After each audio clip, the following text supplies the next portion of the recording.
Au chapitre santé, gros plan ce soir sur un type de cancer qui suscite à la fois l'espoir et l'interrogation, le cancer dit régressif. On a peine à y croire, mais il se résorbe tout seul. Des guérisons spontanées très rares et encore mystérieuses. Explication d'Isabelle Marc et Sébastien Maloiseau. Léna est en pleine forme. Pourtant, à 2 mois, sa mère l'a emmenée aux urgences. Elle craignait une occlusion intestinale.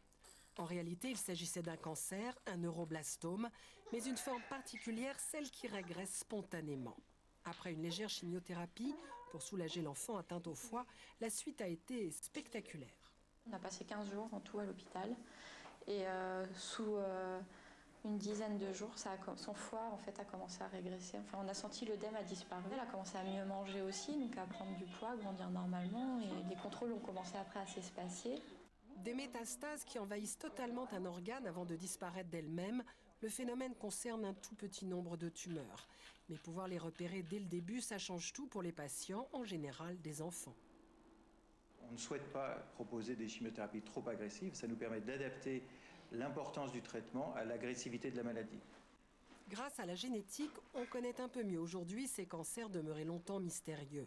Pour les chercheurs, ce sont des pistes prometteuses. La compréhension de ces mécanismes de régression spontanée peut être extrêmement intéressante pour forger des armes contre les tumeurs qui, elles, n'ont pas tendance à régresser.